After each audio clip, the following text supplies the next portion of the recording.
Ed of Soltar Solutions, and I am here today with a phenomenal show on podcasting. This is for me, this is like the new wave that every business owner could really get into. And this is the reason I've dedicated a lot of time to putting together shows that are going to help you to really move your business forward, create a media hub, and get your message out there in a way that's inexpensive, easy to manage, and fun. So today I have with us Richard Storm. This guy is phenomenal. He's going to tell us all about podcasting. Richard, thank you so much for being on the show. Thank you very much for having me. I appreciate it. That was quite the intro you gave me. Well, believe me, I didn't overstate anything. So tell us about podcasting. I know you've been in it for 3 years, so you're like a veteran. Tell us about it. Listen, podcasting is pretty phenomenal. I think it takes the place of people kind of sitting around and listening to the radio, like back in the 50s and 60s when there was no television. It's kind of like a weird evolution of that. And technically, podcasting has been around since 2004, where people could produce their own shows and put them online. But I think the history of podcasting is a little more evolved than that, and it's been around, I think, late 90s, early 2000s is when the roots started growing, and it's the easiest thing in the world. It's the power of the human voice, and if you have something entertaining to say, somebody will listen to you. Well, I love it because, I think it's really important for business owners to look at this as a means to get their message out. However, I know that your podcast is not about business. Tell us about your podcast because I find it fascinating. Well, what I do on my own, I interview artists and photographers. I'm a photographer based in New York, so it's kind of like a lead-in into the arts. And again, with podcasting, if you're a show host, it never hurts to ask. So if you have a show and feel like you can reach out to somebody who may be above your network, it never hurts to shoot an email. And I've gotten personally, I've gotten great results that way, contacting somebody directly or even through an agent and saying like, hey, like I do this thing, would you be able to talk for a few minutes with me? And it also helps that, if you present yourself in a good light, as if you know what you're doing, or, even if you know what you're doing and you want to bring somebody onto your show, it just helps you even more. So what I'm getting out of what you're saying is don't be afraid to contact a podcaster and say, hey, can I be on your show? Could we talk about this or could we talk about that? Is that right? Is that what I'm getting out of what you're saying? Absolutely. If you want to be on a podcast and you have something relevant to say, it never hurts to reach out. Podcasters are usually very accessible through their websites and their feeds, so you can send them an email. And even if you have a podcast and want certain high caliber guests, it never hurts to reach out via like a Twitter, a Facebook, an Instagram.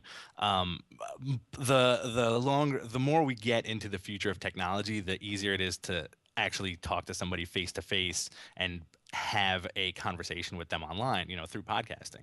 So Richard, you just made a really good point. The easier it is to contact people, it's getting easier and easier to make those relationships because of technology.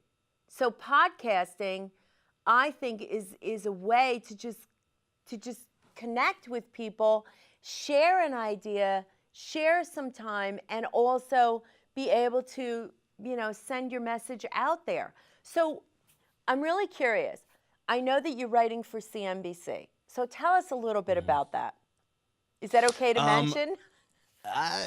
Maybe, yes. I can say that there is a piece that I am working on that is coming out, and the way I kind of got approached by them was that they saw what I have done, and with the GFQ network, as a podcaster for them, and have actually said like, what, like we like your voice and we kind of want you to write this piece that we have in mind for you. So it's kind of cool how podcasting led into that, Yeah, see, that's the thing that I think people really need to understand is the more they put themselves out there, the easier it's going to be for big companies, for networks, for individuals to find them.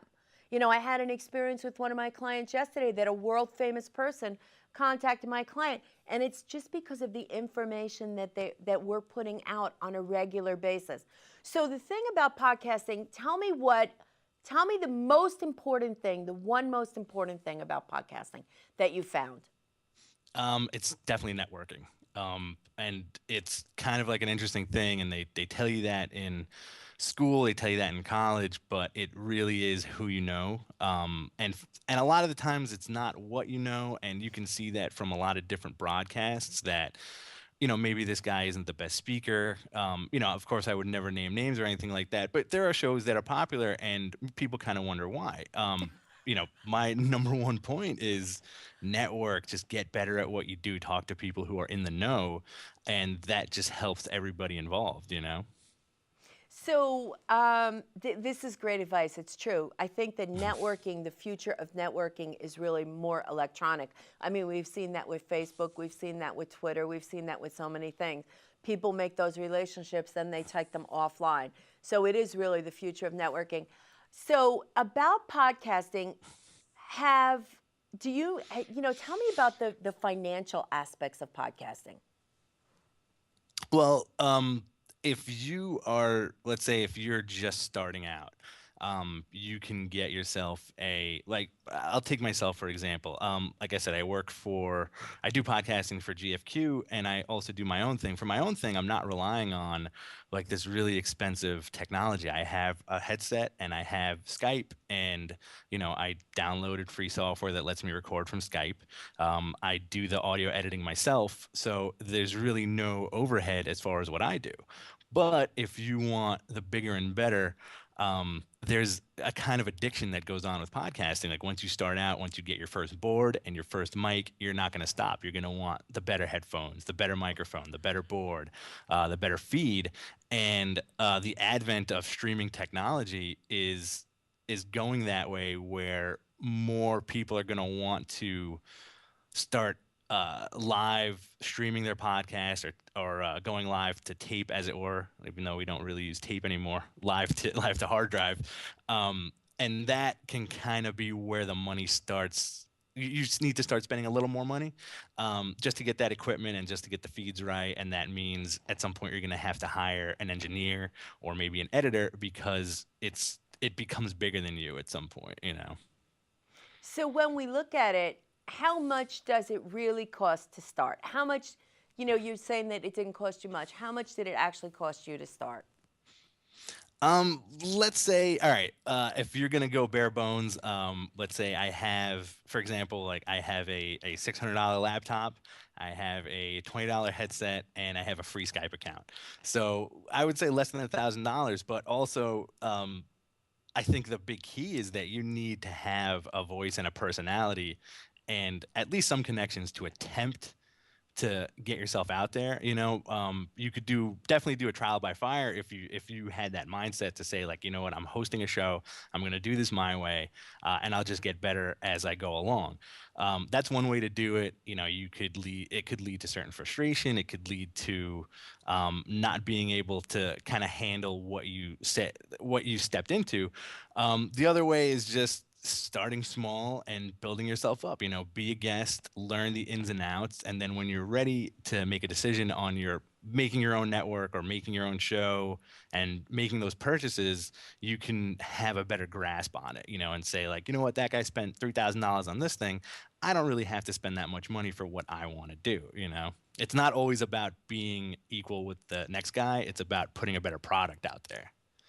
Well, that's awesome, because I think that what you're saying is really important. It's not about the equipment. It's really about you bringing yourself front and center and really offering your audience something that is valuable. Absolutely. I mean, look at, for example, look at what you're doing. You're putting yourself out there and saying like, look, I have something important to say. I'm going to say it in an excellent way and entertaining way, and people are going to watch. It's kind of the same thing. If there's a market, you'll find it. People will email you, people will send comments.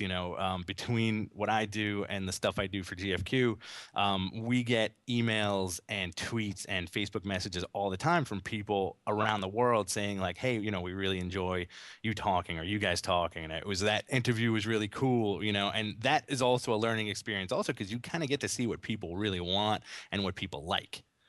It's so true. It's so true. And I look at my show as an opportunity for me to bring people who have something to say in and help my audience to run their businesses better, to bring in new ideas that they may not have thought of, and other ways that they can get their message out there. So podcasting works very well. So Richard, we're coming to the end of the show, but I want to hold your feet to the flames, and I want to get 3 tips that any podcaster or anybody interested in podcasting can use right now to put themselves closer to having their podcast or being a guest. Absolutely. Your first thing, even if you remotely are thinking about podcasting, because it's a new thing and it's an old thing at the same time. There's so many shows out there. If you go on the iTunes store, if you go on Stitcher, you'll see tons of shows that are dedicated to different genres. Number one point of advice is to listen to shows you like, learn from those shows, learn the little nuances of how people speak to each other, learn the little ins and outs of the technical aspects of the show. Like you could have a cold read, you could have your lead in, or you can just go right into it. Number 2, be a guest if you feel like you have something to offer. Network to get yourself to a position where you're a reputable source for information, so you can start talking to people on a regular basis and then appear on different shows. Once you do that, you'll have a nice catalog of appearances, and keep networking, and then that's when you could start your own show and say, you know what, I know this guy, I was on this person's show, maybe I could have him on my show. You can have an exchange of ideas, there's brainstorming. It ends up being like a really cool organic thing if you kind of go about it in an organic way, instead of just jumping into the deep end and saying like, I'm going to be super successful with this show, and just waste your time. You know what I mean? Right. Well, that's great. Great advice. Thank you so much, Richard, for being on the show. This has been wonderful. You've been a wealth of knowledge. I knew you were going to be. Thank you so much. Thank you so much for having me. I really appreciate it, Lori. Thanks. So there's another episode of Focus Forward. I love podcasting, and I hope that you'll take an opportunity to go out and listen to some of these podcasts, because this is the wave of the future, business folks. This is it. Thank you so much.